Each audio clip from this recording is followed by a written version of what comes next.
During the summer when I was in college, I worked in a hospital outside of Pittsburgh, and after work every day I would drive to downtown Pittsburgh to pick up my mother from work and drive her home.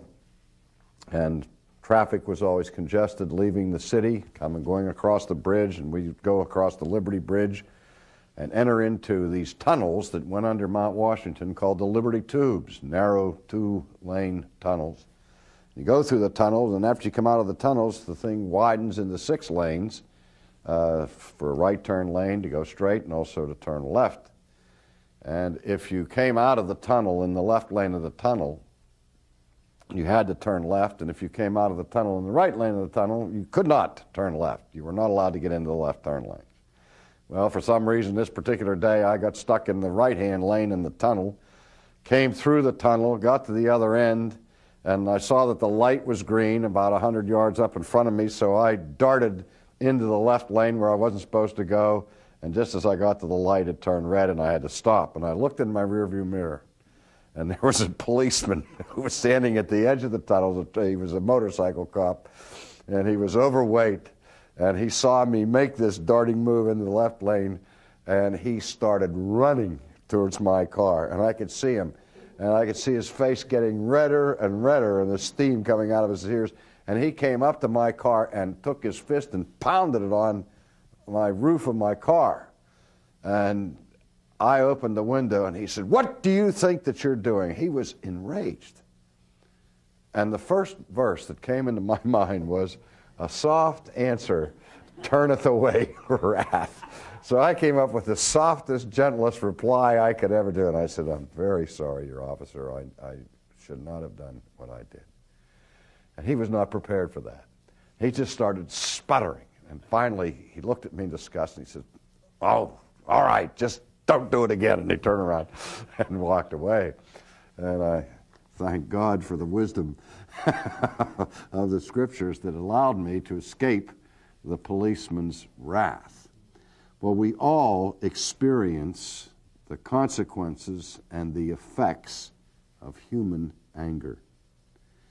We have all been angry at times in our own lives, and we've had people who were angry with us. And anger as a force or as a power is one of the most destructive forces that can be unleashed among human beings. And it is an emotion, a posture, an attitude that it is so powerful and so real and so pervasive in our culture that you would think we would have a better handle on our understanding of it. And yet it seems as though we don't understand very much about anger. And yet the Scripture is by no means silent on this matter of anger. And I'd like to turn your attention for a moment to the New Testament, to the 4th chapter of Paul's letter to the Ephesians, beginning with verse 25. Ephesians 4:25. The apostle writes these words, "Therefore, putting away lying, let each one of you speak truth with his neighbor, for we are members of one another. Be angry and do not sin, and do not let the sun go down on your wrath, nor give place to the devil." Now here, Paul addresses this difficult problem of anger. And he does it in a rather unusual way. The opening statement that he gives with respect to anger is this: be angry. If I had just read this passage to you and I said, "Did you know that the Bible tells you to be angry?" I think you wouldn't believe me. But here the apostle actually states in a positive, imperative way, be angry. Now, what's he saying here? It's really not an injunction that we should be characterized as angry people. That's not the point of this. But what he is realizing and acknowledging is that inherently And intrinsically, anger is not a sin. Anger in and of itself is not a sin. If it were a sin inherently, then that would mean two things immediately. One, that God is evil, and two, that Christ was a sinner. Because we know that it is part of the character of God for him to express his wrath. And we see occasions in the New Testament, particularly in the episode of Christ's cleansing the temple, where he fashioned a whip out of ropes and went in there and turned over the tables and drove the money changers out of the temple. And Christ was angry. He was visibly angry with what was going on here. Now, we have a phrase that we use to describe that particular type of anger, which we call righteous indignation. That anytime God is angry, it is a righteous kind of anger. And anytime Christ manifested anger, it was a manifestation of righteous indignation or righteous anger. But our episodes of anger are not always quite so righteous. Sometimes we are angry without just cause, which again Jesus warned against in the Sermon on the Mount. But again, Paul is saying here, be angry. There's nothing wrong inherently with being angry. But anger is such a dangerous and volatile human emotion that many times when a person is in a state of anger, that anger becomes an occasion for sin, where we lose control, we lose our temper. What does it mean to lose one's temper? To be temperate is to be moderate, to be sober, to have ourselves in a state of self-control. And anger can cause the loss of self-control and provoke us to behave in ways that are destructive and harmful to ourselves and to other people. So Paul says, be angry, but he doesn't leave it at that. He says, be angry, but sin not. In the wisdom of the apostle, he understood that anger becomes the occasion for all kinds of wickedness. And then he adds another injunction to this: be angry, but don't sin in your anger, or sin not. And don't let the sun go down on your anger. Now that's a metaphor, of course. And what is the apostle saying when he says, don't let the sun go down on your wrath? Anger, as I said, in and of itself may be a legitimate, righteous emotion, but so easily can turn into those emotions that are completely destructive. For example, bitterness, resentment, harboring grudges. All of these things flow out of anger that has never been dealt with, where the sun goes down on it.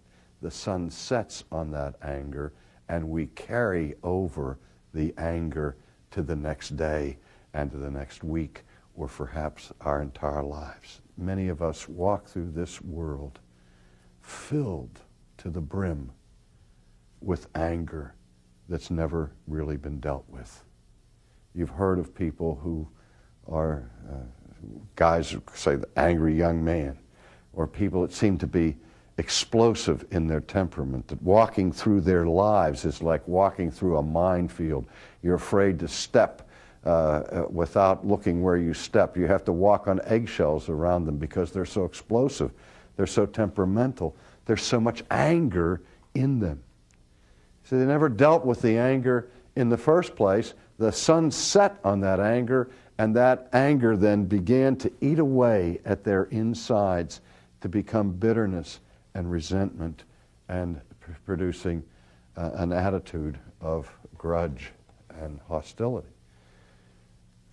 That happens, and we've all experienced it, and we've all known people who seem to be perpetually angry about this or the other, incapable almost of smiling. We see this in the criminal world at times, unbelievable hostility. Recently, in the United States, a man was convicted in Texas for the torturing death of a black man that he tied to the back of his truck and drove for 3 miles while this man was alive until the man perished. And there was no remorse, instead just bitter venom coming from the convicted killer's mouths as he was led away in manacles to the prison door. He yelled obscenities to the judge and to the courtroom, still overflowing with anger even after this terribly, incredibly wicked act of destruction of another human life. So the power of anger can bring down nations. It creates wars. It ruins families. It destroys marriages.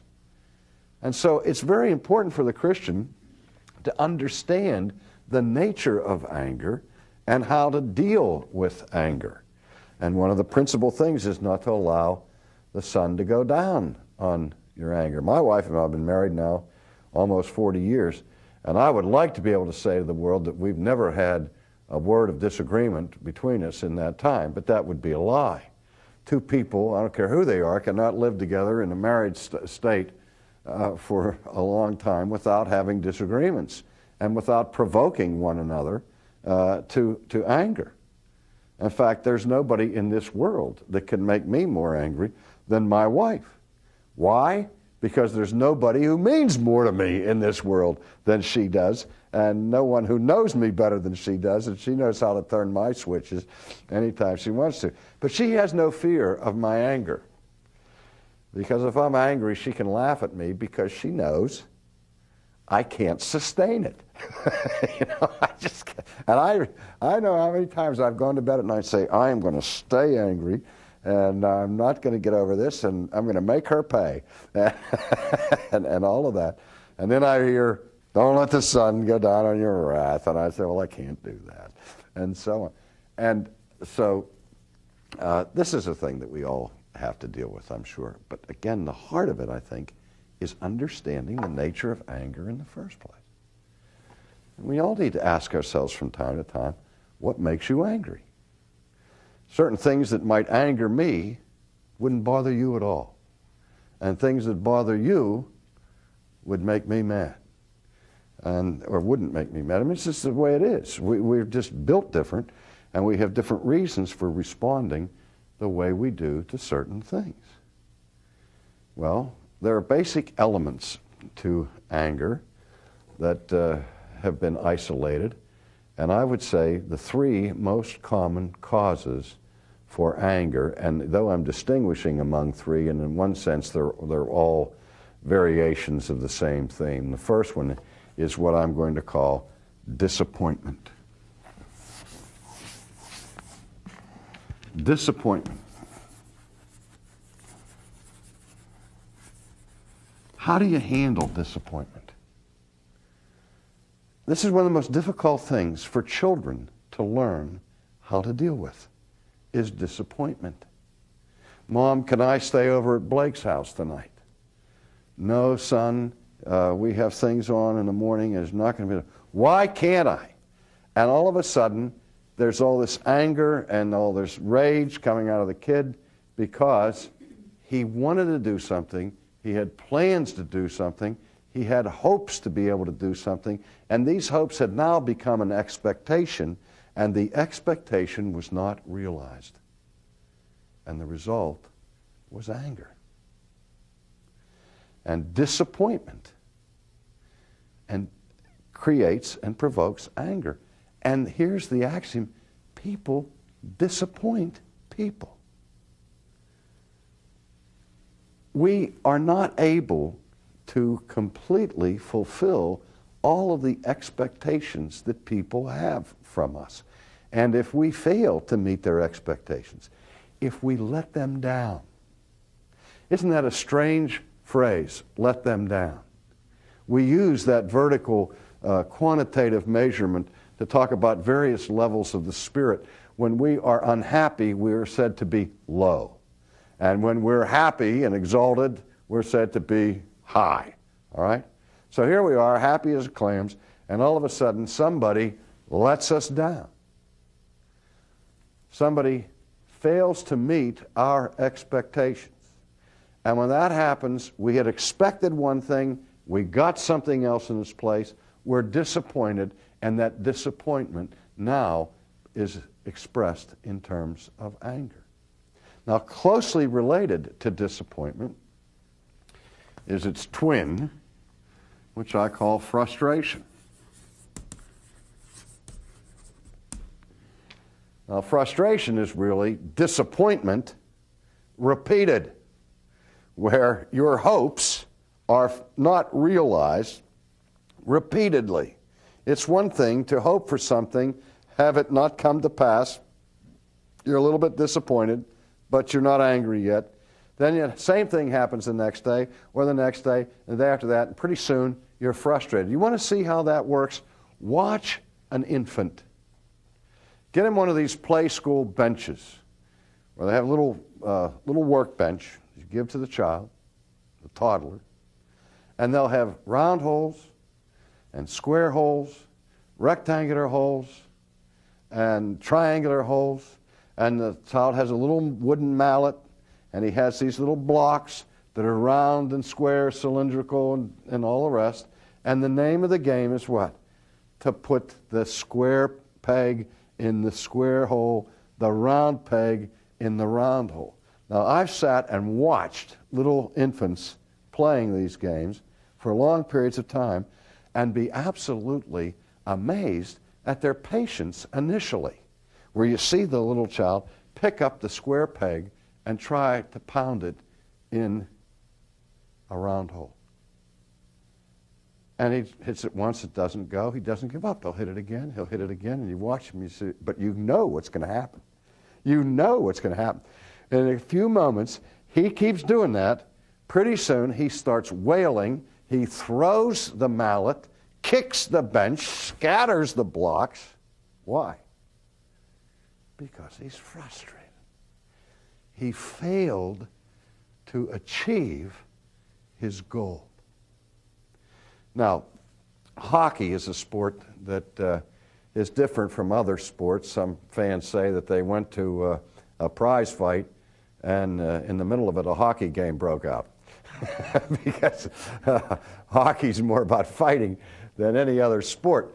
But we frown upon fighting in other professional sports. It's a terrible thing to see a fist fight break out on a baseball field or a basketball game or in a football game. But sometimes you will see fisticuffs erupt in in Major League Baseball or basketball or football. When does it usually happen? Let's take football, for example. And you've seen melees and brawls break out on the football field. Let me tell you this, you almost never see a fight break out in a professional football game. These are highly disciplined professional athletes who are engaged in physical contact that they've learned how to handle and adjust to throughout the whole game. You almost never see a fight break out in the first quarter, or in the second quarter, or in the third quarter. When do the fights erupt? I'll tell you when they erupt. When one team realizes that it no longer has any hope of winning the game. When their frustration level of failing to achieve their desires and their goals becomes so intense that frustration erupts in expressions of anger and in violence. So if you see somebody who's angry, you might want to check and see what was the goal or the desire or the hope that they had, the dream of their life that wasn't realized. It left them in a state of frustration, disappointment, which then turned to rage. These are two of the most frequent causes of anger there is. Now, the third cause of anger is really still part of the same theme. And I want to focus on this because this is the this is the essence of it. Pain or hurt. Pain or hurt. If somebody walks up to you and slaps you in the face, the chances are that's going to make you mad. It hurts to be slapped across the face. Somebody knocks you over, causes you to scrape your knees. That might make you angry because that person has inflicted pain upon you. But here, this is a simple matter of understanding physical pain. But we all know that there are other kinds of pain besides physical pain. The baby that was playing with the workbench experienced emotional pain in the frustration of the action. The person who hurts your feelings, who insults you, who slanders you, who gossips about you, injures your reputation, injures your name, provokes pain in your life. The person who cheats you out of your money in a business deal has inflicted pain on you. It hurts to lose your investments. And so that pain is transferred into anger. Now notice that all three of these involve some kind of pain. Disappointment is painful. Frustration is painful. Being slandered is painful. Being slapped across the face is painful. And these are the things that provoke anger.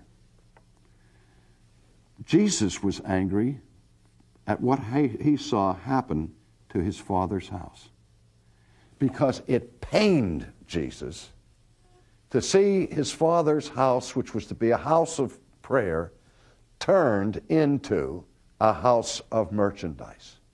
And Jesus expressed his anger that grew out of his pain.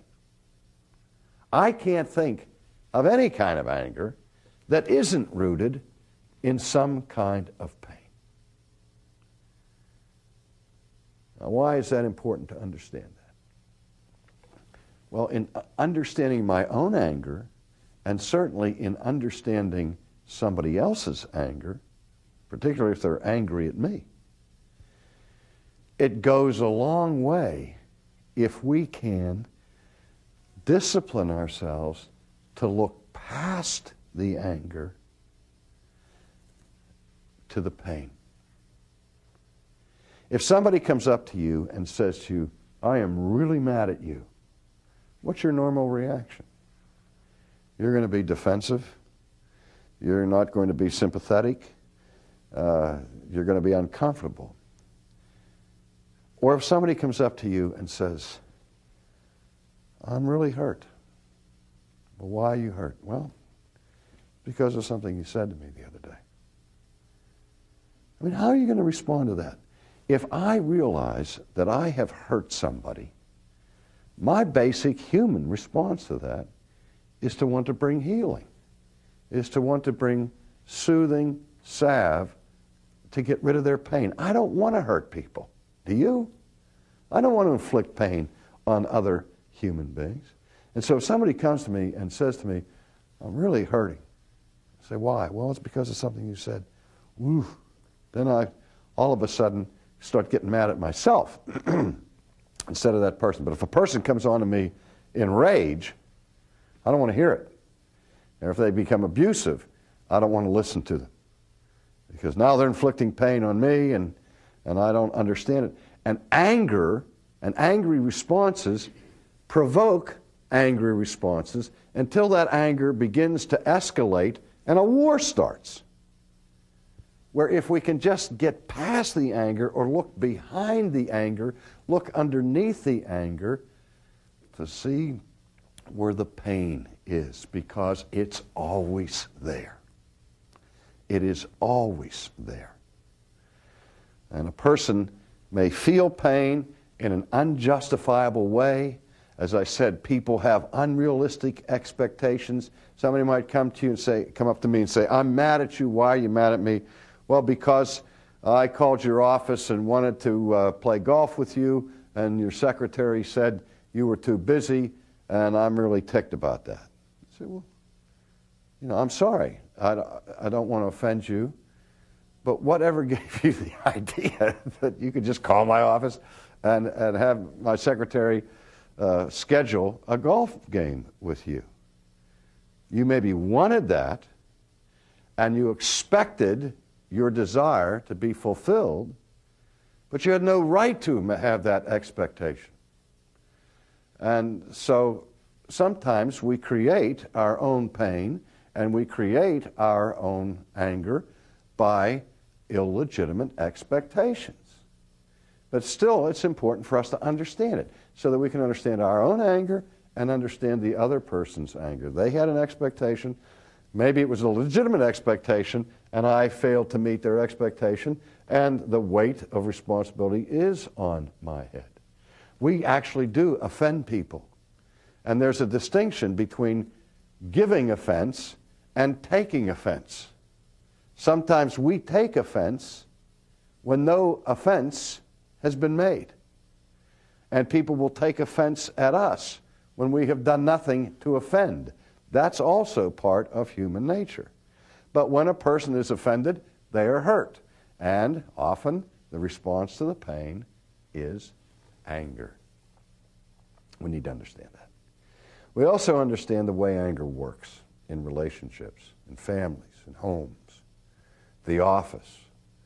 A couple kinds of anger that I want to talk about briefly are those two types of anger that I call situational anger and misdirected anger.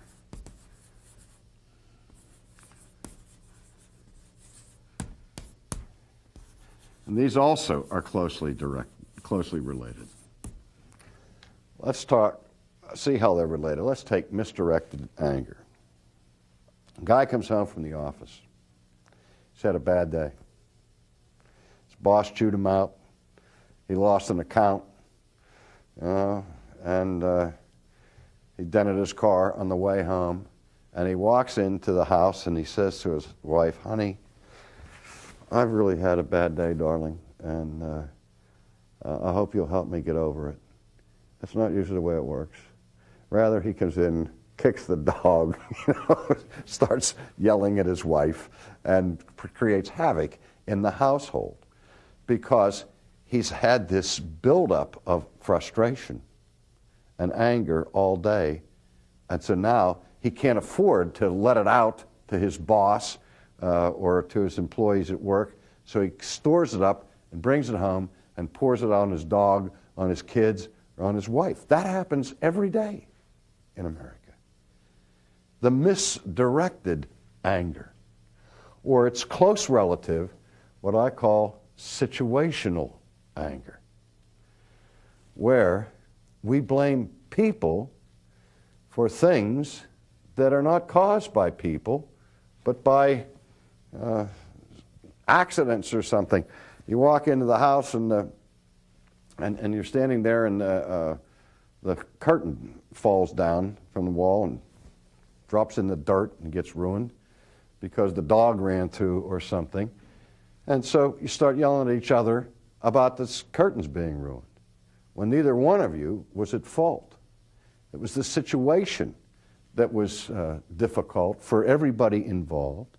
You watch what happens when people are held up in traffic, where the situation is frustrating to everybody involved, and people who have no contributing cause to the tie-up start getting mad at each other, start blowing their horns at each other, and start fighting with each other because the situation is so frustrating and disappointing.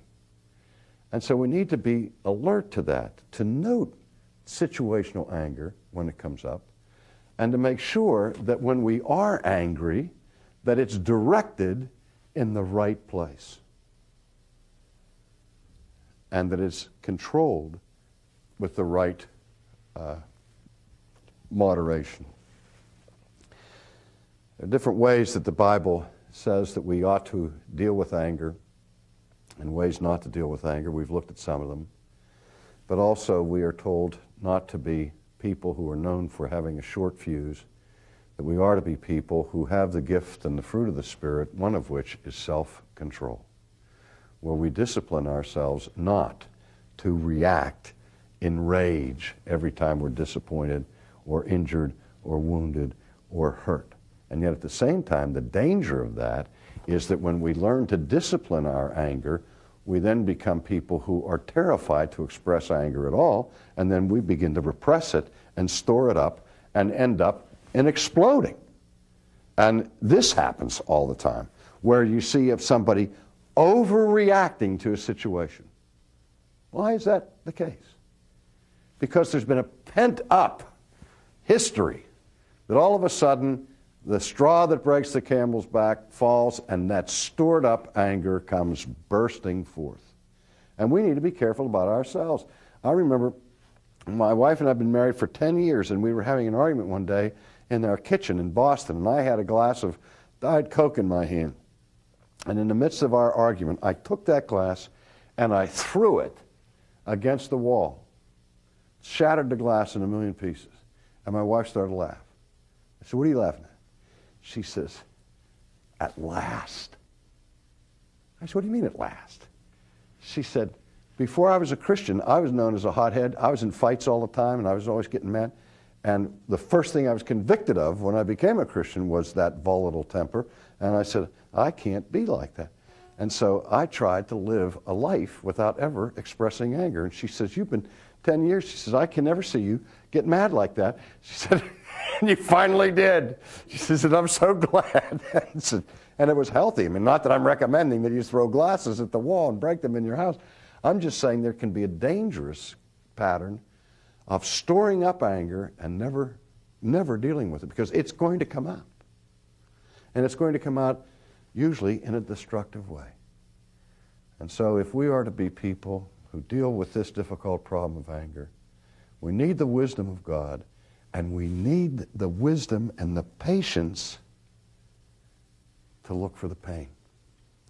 Because it's a whole lot easier to respond to pain than it is to respond to anger.